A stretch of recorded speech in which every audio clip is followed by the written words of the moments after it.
Oh boy, this is a crazy, crazy title. Which US state is impossible to invade? My friends, I'm gonna bet money on Texas. That said, before I go into this, let me ask you for one thing. If you can leave a like, thank you so much. Is the best way to show support. Now, if you can subscribe, well, in that case, what? Forget about it. Forget about it, something. Well, good news. I'm live on Twitch. Link below if you want to participate in one of my lives. And I believe my beautiful people know what I was about to say. You make my day. You make my day. You make my day. Damn right. You guys make my day. So thank you so much for that, my friends. Again, leaving a like, subscribing, easy for you, means so much to me. Link, there will be below that there will be a link for my Twitch and also my social media. I've been going live almost every day, so I hope to see you there. That said, let's play it. Again, link for the original video also below. The United States can defend itself against almost any country on Earth. But what if every state had to stand alone? Here are the states that could best fight off an invasion and one that simply wouldn't fall. Okay, I honestly feel like Texas, my friends. I know it probably is the most obvious answer, but Texas have a military base from what I understand. Texans love guns, so I don't know, my friends. And Texas fought a war against the Spanish, right? So I know it was years ago, but they know how to win wars. But before we get to the states that could actually hold out, two would collapse almost immediately. Number 12, Delaware. The first Wait, Delaware? What? and most glaring issue with Delaware is its size. It covers almost 2,500 square miles, making it the second smallest state in the entire country. At its widest point, the state is just about 35 miles across. That means a modern mechanized force could cross the entire state in a matter of hours. And the geography makes things even worse. Delaware is one of the flattest regions in North America. There are no mountain ranges, no dense forests, no swamps, and virtually no natural choke points. It's a welcome mat for an invading army. Delaware's Okay, all right, my friends. Let's predict the top three. I swear I never saw this video, but I'm gonna go Texas. I will try to go by order, but at least let's see if we can get 2 out of 3. Texas, Virginia. The reason I'm going Virginia is I know Virginia is very important for the military. And the number 3 is probably... Should I go California? Because California makes a lot of money, from what I understand. And, you know, maybe they are ready for an invasion or something. Yeah, let's go Texas, California, and Virginia. I'm going with those. Population is just over 1 million people, ranking it among the least populated state in the U.S., and that means available manpower for defense would be extremely limited. Militarily, Delaware has very little standing combat power of its own. The state has no major active-duty U.S. Army, Navy, or Marine Corps bases within its borders. Delaware wouldn't slow an invasion, it would barely register. The next state isn't much better.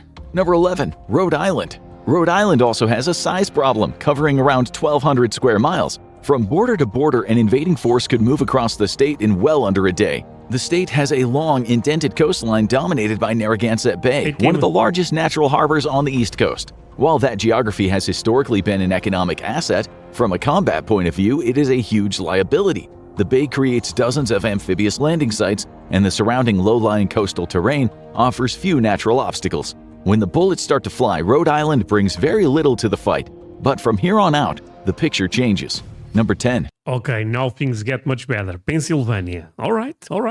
Pennsylvania. Pennsylvania marks the transition point, not just because it's impossible to invade, but because it would be extremely hard to hold. The state's biggest strength is its central location and massive infrastructure footprint. Most of the state is shaped by the Appalachian Mountains, including long ridge and valley systems that funnel movement into predictable routes. These ridges, combined with narrow river valleys, create ready-made defensive lines, choke points, and ambush zones. Population is... Oh, okay, so having rivers, mountains matters a lot in this scenario, right? Okay, let me make the top 3 again. I still go Virginia and Texas, but I'm not sure about California anymore. You know what I mean, my friends? Instead of California, I think we go Montana. No, we go, never mind, we go Wyoming, because there is nuclear stuff there, from what I understand. Is where Pennsylvania truly starts to separate itself from the easier Okay, sorry. We go back. I'm betting Texas, Virginia, Wyoming. Those three. ambush zones. Population is where Pennsylvania truly starts to separate itself from the easier targets. With a population of around 13 million people, it has plenty of manpower. Large urban cities like Philadelphia and Pittsburgh act as industrial and transportation hubs. And then Wait, Philadelphia and Pittsburgh are both in Pennsylvania? Damn, Pennsylvania have two major cities in America, right? Because those are very famous. But I want to retract my prediction again. I realized that no one, apart from buffaloes, live in Wyoming. Let's forget about Wyoming. That was a really bad choice. There is nuclear stuff, but not a lot of people to fight. We may have to go with, you know what? The revolution started in Boston, right? We go with the state that I cannot pronunciate, even though I'm going to try. Massachusetts. Ooh, that was perfect. there's the dozens of mid-sized cities and towns filling the interior. Pennsylvania punches well above its weight at the state level. The crown jewel is Fort Indiantown Gap, one of the largest and busiest National Guard training centers in the United States, supporting training for more than 100,000 troops a year. That makes Pennsylvania a major center for mobilization and sustained operations. But some states don't need massive bases. Their defenses are built into the ground. Number 9. Colorado. Colorado stands out as a state where terrain and strategic infrastructure gives the advantage to defenders. The Rocky Mountains dominate the western and central portions of the state. Much of Colorado sits at an elevation of Honestly, my friends, a bit unrelated with this, but I was watching a video offline about Colorado. It's so damn beautiful. Maybe it should be the state I go next. It's so beautiful. Anyone watching from Colorado, by the way? above 5,000 feet, with over 50 peaks exceeding 14,000 feet. The mountainous interior severely restricts large-scale movement for any opposing forces. The Colorado Springs region hosts some of the most critical command, control, and early warning infrastructure in the United States. Facilities such as Peterson Space Force Base often support critical missions, while the Cheyenne Mountain Complex remains one of the most famous hardened military facilities in the world. And then there is Fort Carson Army Base and the United States Air Force Academy, which means Colorado will have both ground and air forces at their disposal. Colorado's interior position adds another layer of defense. With no coastline and long distances to any entry point, an invading force would have to fight deep inland through rugged terrain before reaching anything that actually matters. Paired with a strong National Guard presence and a population comfortable in high-altitude terrain, Colorado gives defenders time, space, and advantages that an attacker can't easily overcome. And if you think Colorado's terrain is formidable, in this next state the people are the Okay, to be fair, Colorado seems really difficult to invade. You know, the Rocky Mountains they are probably a nightmare for someone trying to get into Colorado, right? But Colorado is top 10, right? Or number 9. So there is at least 9 or 10 states that are better. In this case, 9, I believe. the first line of defense. Number 8. New York. Okay. New York New York? Oh, I didn't expect New York at all. But the thing is, we think about New York City and not about New York, the state. How beautiful is New York as a state? has a population of about 19.5 million Why am I asking how beautiful? Because I'm already thinking about that, exploring New York State. Okay, a lot of people. But to be fair, it's like 10 million or something, they live in New York City, or maybe even more. people, making it the 4th most populous state in the United States. That concentration of people translates directly into manpower, logistical capacity, and resistance potential, which makes sense if you've ever met a New Yorker. New York's geography combines major ports, inland rivers, and rugged terrain. The Hudson River forms a natural north-south corridor that is both strategically vital and defensible. Meanwhile, regions like the Appalachian Highland and Adirondack Mountains break up movement and create defensible interior zones far from the coast. New York also has substantial in-state forces capable of immediate response. Fort Drum is home to the elements of the 10th Mountain Division, one of the U.S. Army's most combat-experienced and rapidly deployable light infantry formations. Trained for cold weather and rugged terrain, the division is tailor-made for the conditions an invader would face in New York's north and interior. But I mean, you know what? I now I'm starting to think California it will be on the top 3 because this guy cares a lot about how many people live living in that state in particular, you know. And I think a lot of people live in California. So maybe my prediction of Massachusetts is not that great. I said it perfectly again. Let's forget about that. Let's go California. Again, California, Texas, and Virginia. New York's true defensive nightmare for any invader is urban terrain. New York City alone contains around 300 square miles of dense urban environment. Subways, tunnels, bridges, high-rise buildings, and underground infrastructure. Urban environments like those overwhelmingly favor defenders, and in a city of this size, even a small fraction of the population resisting could tie down occupying forces. Every block becomes a choke point, every building a potential stronghold, and every transportation artery a vulnerability for an occupier. Wait, this is the next state. There is no way there is alligators in New York. New York is hard to take. This next state levels up and adds gators. Number 7, Florida. Ooh, Florida. Oh man, Florida is a good one. I thought Florida, now seeing the name, would rank a bit better. Number 7. That's why the alligator was there. Okay, makes sense. Florida looks easy on a map. In reality, it is an occupation nightmare. The first challenge is sheer exposure. Florida has over 1,300 miles of coastline. It's surrounded by the Atlantic Ocean and the Gulf of America, formerly the Gulf of Mexico. This creates That's awesome. Even the video that my friends, the infographic show, don't even call Gulf of Mexico anymore.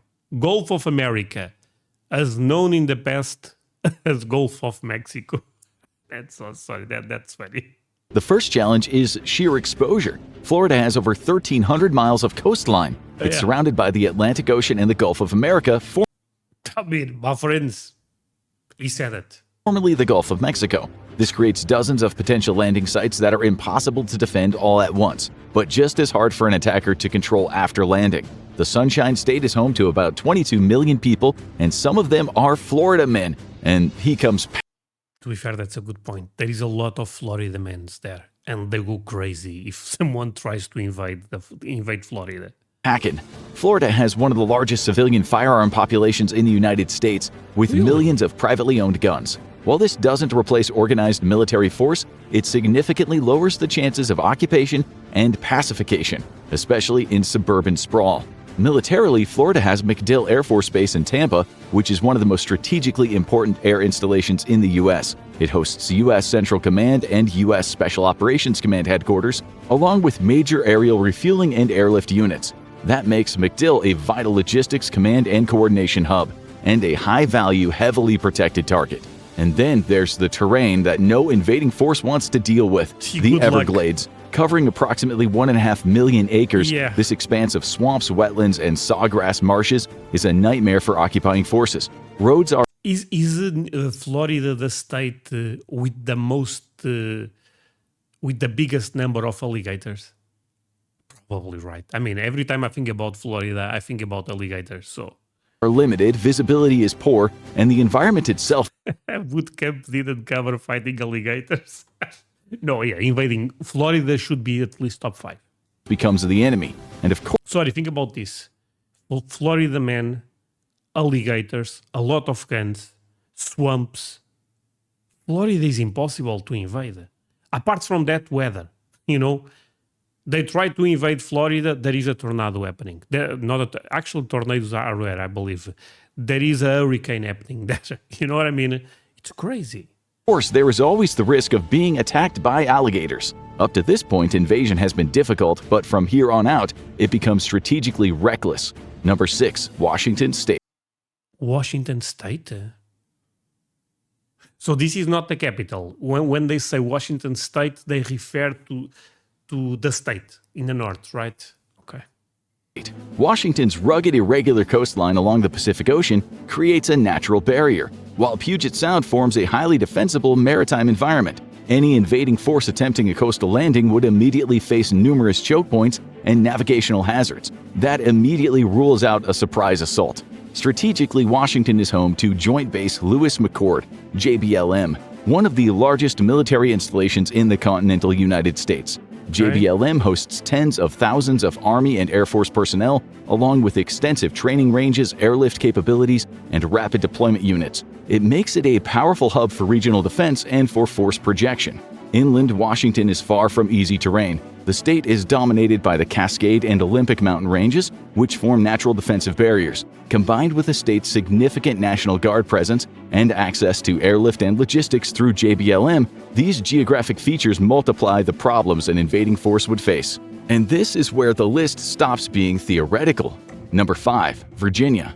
Oh no, Virginia is not thought. Oh man, it was a good choice, Virginia, to be fair, my friends. But it's not top 3. But isn't Virginia the most important state when it comes to military power? What? And they also have the Appalachian Mountains. You know, they have rednecks. You know what I mean, my friends? Oh man.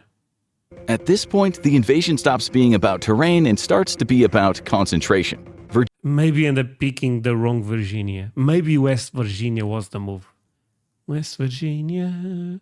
Virginia is where that becomes obvious. Geographically, the state offers layered defensive terrain. The eastern portion includes the complex Atlantic coastline, filled with estuaries, inlets, rivers, and peninsulas. Inland, the terrain rises to the Blue Ridge Mountains and the Appalachian foothills, where ridgelines, forests, and narrow valleys create natural defensive lines. Virginia's military footprint is one of the largest in the nation. The state is home to Naval Station Norfolk, the largest naval base in the world. Nearby facilities such as Langley Air Force Base, Marine Corps Base Quantico, Fort Belvoir, and Fort Gregg Adams host Army, Air Force, and Marine Corps. Good luck getting an easy victory here. My friends, it's crazy to invade Virginia. Virginia packs power into a small space, but the next state spreads it across an entire continent-sized area. Number 4. California. California is not top 3. Oh my god. Okay, my friends. Oh man, my prediction is completely. I mean, I end up picking out of 50, 3 that are on the top 5. It's not even that bad. But come on, Texas will be number 1 at this point. California. Interesting. Maybe, you know what? I'm going to do a prediction again. Texas.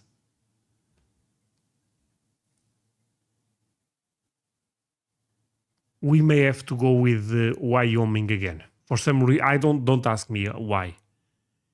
And maybe West Virginia. Because West Virginia, the Appalachian Mountains are crazy.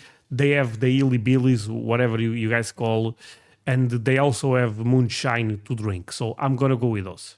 California ranks near the top of the hardest to invade states because it combines a massive population, strategic military infrastructure, and complex terrain. The state is home to around 40 million people, making it the most populous state in the United States. This provides an enormous pool of potential defenders, both in terms of organized military personnel and civilian manpower capable of supporting resistance or insurgency. Geographically, California presents a variety of natural defenses. The state has a long coastline along the Pacific Ocean, stretching over 800 miles, punctuated by major ports including... That's a big coastline, to be fair. I'm not sure if I agree now with this being top 4. San Diego, Los Angeles, and Oakland. These are critical for both defense and supply, enabling rapid reinforcement, resupply, and power projection along the coast. Inland, the Sierra Nevada mountain range and numerous valleys create natural defensive corridors. California's military infrastructure is equally formidable. The state hosts Naval Base San Diego, the largest Navy base on the West Coast. Then there's Camp Pendleton, a major Marine Corps installation, Edwards Air Force Base, a premier test and training facility, and National Training Center at Fort Irwin, one of the largest and most advanced Army training areas in the country. These bases support thousands of combat-ready troops, aviation assets, armored units, and extensive training programs. Okay. The state's technology, energy, and manufacturing sectors provide the ability to sustain resistance, repair infrastructure, and coordinate defenses even under prolonged pressure. Combined with mountains, deserts, and coastal defenses, California becomes extremely hard to seize and nearly impossible to hold completely. The next state turns the battlefield into a war of distance and endurance. Number 3, Texas. No. What is this list? Okay, at least Texas is top 3. Texas is number 3. What? Who are the number 1 and number 2, my friend? Okay, my friends, let's predict this. Tell me in the comments who do you guys think is number 1 and number 2? Oh, man. It's crazy. By the way, California and Texas are out already. And also Virginia. I would assume those 3. I mean, that's why I end up saying those. Alaska? Oh, I forgot about Alaska. Oh, my friends, I think Alaska may be number 1. That makes a lot of sense. Okay. Everything is bigger in Texas, and that What number causes 2? a problem for any invasion force. With a land area of around 268,000 square miles, it is the second largest state in the United States. It is larger than France. This massive size gives defenders Crazy. Is 18 times bigger than my country, Texas, my friend. enormous depth, making it impossible for an invading force to quickly take over the entire state. Add in a population of over 30 million people, and Texas also provides a vast manpower pool for both organized military units and local resistance efforts. Texas is also heavily militarized. The state hosts multiple major Army and Air Force bases, San Antonio, including right? Fort Hood, Joint Base San Antonio, and Fort Bliss. These bases serve as hubs for deployment, logistics, and sustained combat operations, giving Texas the ability to defend itself, counterattack, and maintain operations deep into its territory. Additionally, Texas's interstate highways, rail networks, and energy infrastructure create internal logistical resilience, allowing defenders to move troops, equipment, and supplies efficiently across vast distances. And after Texas, invasion stops being a land problem at all. Number 2, Hawaii.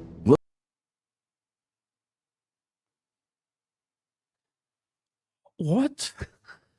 Hawaii? Oh, my friends, I didn't expect this one. But they are an island, right?